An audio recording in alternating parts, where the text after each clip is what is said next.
Daawit mooticha abbaa faarfannaatu faarfate Waaqayyo nama isa waammatuu fi dhugaa baasaa jedhee faarfata. Yeroo ani muddama keessa turetti ati keessaa na baafteetta jedhee Waaqayyoo fi dhugaa ba'a. Waaqayyo nama isa waammatuuf dhugaa baasa. Waaqayyo nama muddama keessa lixee isa eeggatus keessaa baasaa jedheetu faarfata. Waaqayyo nama isa waammatuuf hin dhaga'a. Waaqayyo gurra dhaga'u qaba jechuudha. Waaqayyo ija ittiin nu ilaalu qaba. Waaqayyo gurra ittiin nu dhaggeeffatus qaba. Kanaaf yommuu waaqeffannaadhaaf walitti qabamnu Waaqayyo isa ijji isaa argu, isa gurri isaa dhaga'u duratti walitti qabamna. Waaqayyo nu caalaatti in arga, nu caalaatti gurri isaa banamee kadhata keenya in dhaggeeffata. Isa nu yommuu ofii keenyaa kadhannu sagalee dhageessifnee of dhageenyu caalaa Waaqayyo kadhata garaa keenya keessa jiru, aannaa garaa keenya keessa jiru Waaqayyo in dhaga'a. Kanaafis yommuu aaran cubbuu hojjechuurraa gab jedhanii isuma amanatanii waan inni jedhu dhaggeeffachuun gaariidha jedha Daawit. Yommuu aartanii cubbuun hojjetinaa gab jedhaa amanadhaatii isuma eeggadhaa jedha. Waaqayyo yeroon isa waamutti anaaf dhaga'aa jedhee dubbata. Faarfannaa kana gara dhumaatti lakkoofsa 4 fi 6 kan jiru keessatti Daawit Waaqayyo gammachuu caalu namaaf kennaa jedha. Gammachuu namni midhaan isaarraa argatuu fi gammachuu namni daadhii wayinii isaa isa baay'ee irraa argatu wajjin wal bira qabeetu dubbata. Gammachuu Waaqayyo namaa kennu.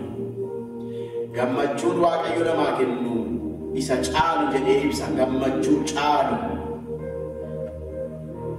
isa warri kaan midhaan isaanii fi daadhii wayinii isaanii baay'ee irraa argatan caalaatti ati gammachuu caalu garaa koof kenniteetta jedha. Galanni Waaqayyoof haa ta'u. Gammachuu qabeenyarra caalu, gammachuu nyaatarra caalu, gammachuu daadhii wayinii dhuganii argatanirra kan caalu Waaqayyo gammachuu caalu anaaf isiniif kenneera. Gammachuun fayyina keenya caalu hin jiru. Karaa Yesuus Kiristoos gammachuu caalu nuuf kenneera Waaqayyo. Wanti nu gammachiisu baay'een jiraachuu danda'a. Wanti nu gaddisiisu baay'een jiraachuu danda'a. Garuu gammachuun Waaqayyoo gammachuu waan irraa argannu irras gadda waan nu gaddisiisu irras hin darba. Inni gammachuu caalu jedhamee beekama. Kanaafis namni waa'ee ofiisaa Waaqayyotti amanatee isatti dhiisuudhaan aarsaa galataa isa qajeelaa dhiyeessu jedha Daawit. Aarsaa galataa isa qajeelaa dhiyeessuun gaariidha. Kanaaf nusi Waaqayyo isa jiraataa isa gammachuu caalu nuu kenne. Mee waan itti gammaddan yaadaa torban kana. Gammachuun Waaqayyo kennu isa isinitti gammaddan kana caala.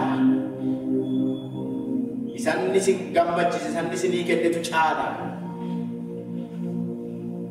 Wanti nutti gammanne hundinuu gammachuu Waaqayyoo jedhatti nuu dhufe.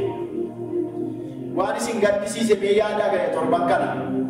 Gammachuun Waaqayyo kennu gadda garaa namaarra darbee garaa namaa jijjiira.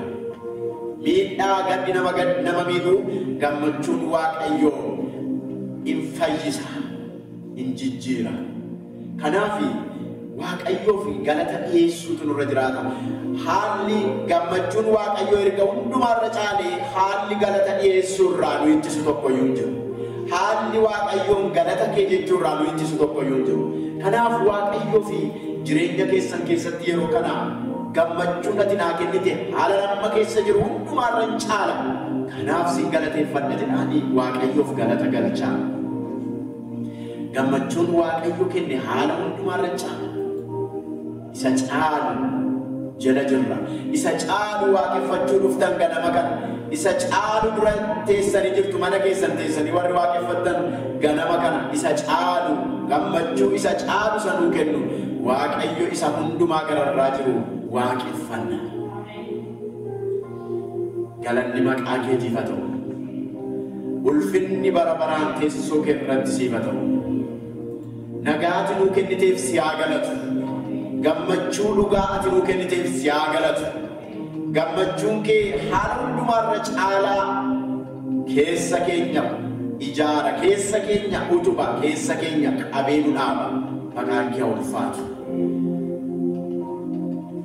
Maqaan kee bara baraan nuuf haa eebbifamu. Gooftaa keenyaa ganama kana namni baay'een gara mana isaaniitii karaa itti gara kanatti dhufan dhabanii mana isaanii ta'anii waaqeffataa kan jiran jiru. Yommuu nu wajjiniin taatu mana isaaniitti isaanii wajjin akka taatu si kadhanna. Yommuu yaa Waaqayyoo waaqeffannaa keenya keessatti argamtu, waaqeffannaa har'a mana manatti ta'u keessatti akka argamtu si kadhanna. Waldoonni baay'een ganama kana tajaajila kennaan jiranii sababii qilleensaatii fi mana isaaniitti garuu guyyaa kana akkuma isaan waldaa jiranutti isaan gidduutti akka argamu si kadhanna. Har'aa garaa namootaa, sammuu namootaa, yaada nama hundumaa yaa Waaqayyo gara keetti akka ati deebiftu, gara kee akka dhaggeeffatanu yaa Waaqayyo akka ati gargaartu si kadhanna.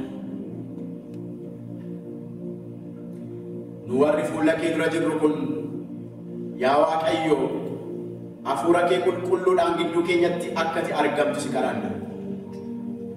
Jalqabaa amma xumuraatti waaqeffannaa keenya keessatti argamii nu geggeessi. Faarfannaan, kadhanni, galanni, tajaajilli garagaraa iddoo kanaa kennamu yaa Waaqayyo humna keetiin kan geggeeffame, hafuura keetiin kan hoogganame haa ta'u. Garaa keenya, yaada keenya, qalbii keenya hundumaa gara keetti deeffanneerra yeroo kana hafuura kee qulqulluudhaan nu geggeessi. Hafuura hamaa, hojii seexanaa, yaada biyya lafaa kana mootummaa Waaqayyoo keessatti kan iddoo hin qabne hundumaa gidduu keenya akkati ifattu si kadhanna. Yaada kee duwwaadhaan akkati nu bulchitu, akkati nu geggeessitu, akkati waaqeffannaa keenya geggeessitu yaa Waaqayyo si kadhanna. Yaada namaa gararraasa ta'e nagaa keetiin, sammuu namaatii ol isa ta'e nagaa keetiin gidduu keenya deddeebi'i. Sagalee kee kan nutti dubbatu geggeessi yaa Waaqayyo karaa garagaraa kan nu tajaajilan meeshaadhaan, meeshaa taphachuudhaan, leessa irratti namoota nu duukaa jiran tajaajiluudhaan, karaa miidiyaa, karaa buna danfisuu, karaa garagaraatiin namoonni keessumsiisuudhaan mana kana keessan gugguuf warra yaa Waaqayyo ana garbicha keessan iddoo kana dhaabatee jiru dabalatee namoota har'a fuula kee dura dhaabatanii si tajaajilan hundumaa wajjin akka ati taatu si kadhanna. Sabaas taa'ee si waaqessaa jiru kanaa wajjin akka ati taatu si kadhanna. Jalqabaa amma xumuraatti gidduu keenyatti argamii maqaa Yesuus Kiristoos gooftaatiin si kadhanna. Ameen. Galanni Waaqayyoof haa ta'u. Ol kaanii dhaabannee galata Waaqayyoof gashina qooqa ga'aatu qabaanne jennee walii wajjiniin faarfanna. Qooqa ga'aatu qabaadhe sagalee mi'aa faarfannaa 51 fuula 51 nan argina.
qulqulluudha Waaqayyo gooftaan maccaan lafti hundinuus galata isaatiin guuteera.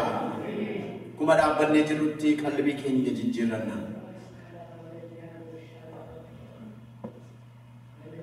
Waaqayyo gooftaan isa qulqulluu mana qulqullummaa isaa keessa jiraate teessoon isaas waaqarra.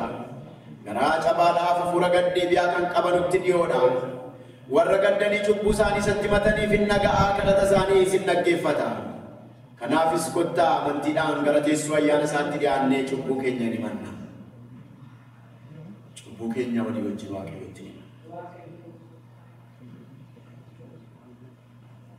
Fuula kee duratti maalan fakkaanna inni qalbii keenya jijjiirranna.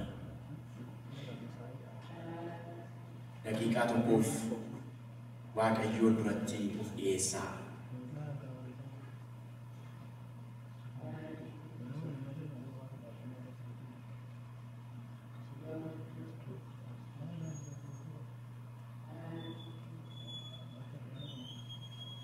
Nuyi cubbamoonni dhibamoonni si uumaa keenyaa fayyisaa keenyaa fi qulqulleessaa keenya kan taate si Waaqayyo keenya isa hundumaa dandeessutti cubbuu keenya hin himanna. Cubbuun keenya isa nuyi yaadaan dubbiidhaan hojiidhaanis cubbuu hojjenne duwwaa utuu hin ta'in garaa haadha keenyaatis jalqabnee qullaa'ota miti. Kanaaf nuyi cubbamoonnii fi yakkitoonni amma araara kee isa dhuma hin qabnetti baqanna. Ayyaana kee argachuus hin feena. Kanaaf maqaa gooftaa keenya Yesuus Kiristoosiif jettee nu namoota dhibamuuf cubbamoo nu maari. Ameen.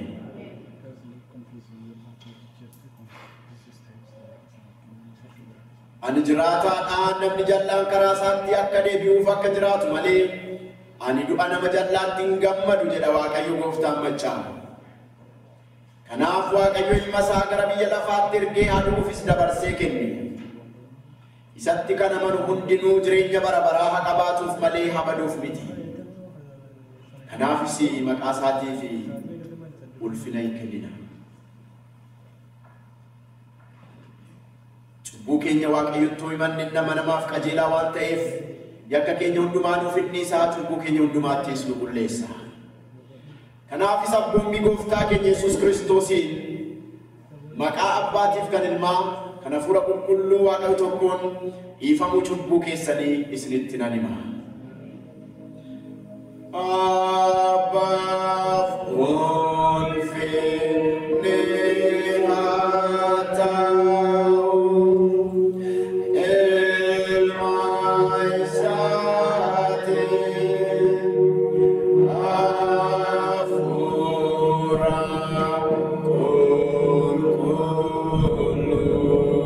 qulqulluufiin jalqaba akka ture amma darbee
yaa Waaqayyo abbaa keenya ifamuu cubbuu keenya maqaan keetii Yesuus Kiristoosiin waan nutti himteef cubbuu keenya keessaan ituun taane ayyaana karaa Yesuus Kiristoosiin mul'ateen waan nu ilaalaa jirtuuf galanni maqaa keetiif haa ta'u.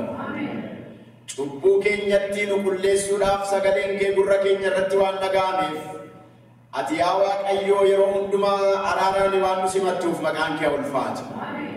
Ganama kana si kadhannaa yaa Waaqayyoo tokkoon keenya akka ayyaana si biraa arganneetti jireenya qalbii jijjiirrannaa keessa akka jiraannu guyyaa hundumaa fuula kee duratti cubburraa fagaannee akka deddeebinuu fi humni kee hafuura qulqulluu akka nu gargaaru si kadhannaa. Kana booda waaqeffannaa qabnu hundumaa keessatti ulfina keetiin argami. Karaa garaagaraatiin yaa Waaqayyoo sagalee kee nutti dubbadhu. Ittifamuu tokko malee dubbiin kee gara keessa namummaa keenyaa lixee karaa keerraa akka nu qajeelchu yaa Waaqayyo si kadhannaa. Kana hundumaa waan gootuuf maqaan kee eebbifamu. Maqaa gooftaa keenya Yesuus Kiristoosiin. Galanni Waaqayyoof waaqa irratti lafa irrattis nagaan namootaafis jaalalli gaariin. Nama simbira dhaabatee jiru nagaan Yesuus Kiristoos siif haa ta'u. Walitti adeemaa fagoo jirtu fa'aa ta'e illee nagaa wal gaafadhaa nagaa Kiristoos walaammadhaati. Galanni Waaqayyoof haa ta'u. Iddoon gara fuula duraa kana jira. Warri gara miidiyaa jirtan garuu kanatti siqaa har'a walumatti siqnee wal ho'ifannee waaqeffannaa fagoon taa'inaa. Garuma fuula duraatti kottaa gara booddee sana hin taa'inaa. Amma iddoon jiraatetti walitti siqnaa. Waaqayyo sina eebbisu.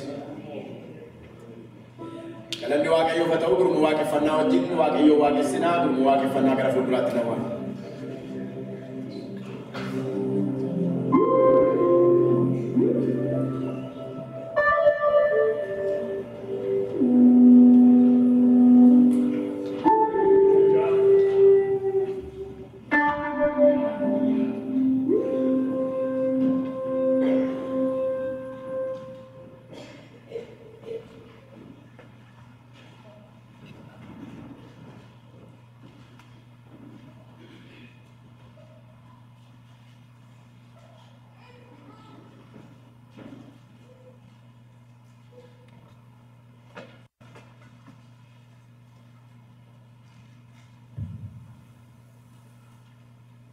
Bultan jaallatamoo saba Waaqayyoo.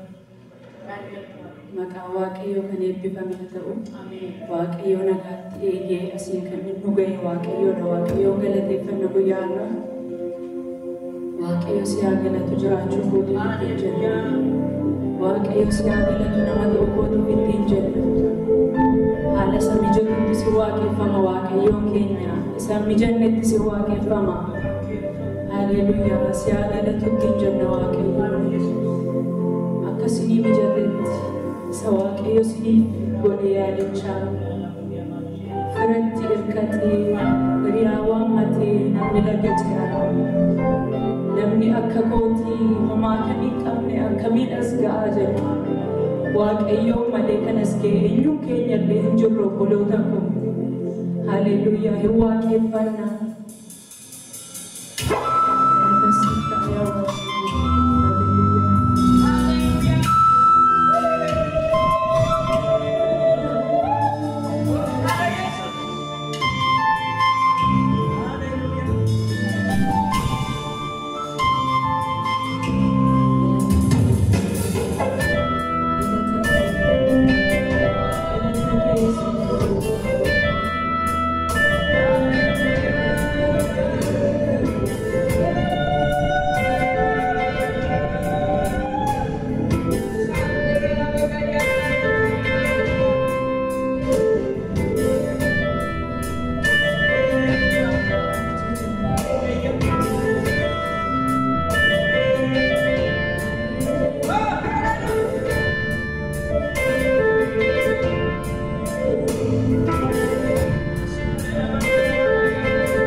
Everybody,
Ora Waaqayyo isin eebbisu.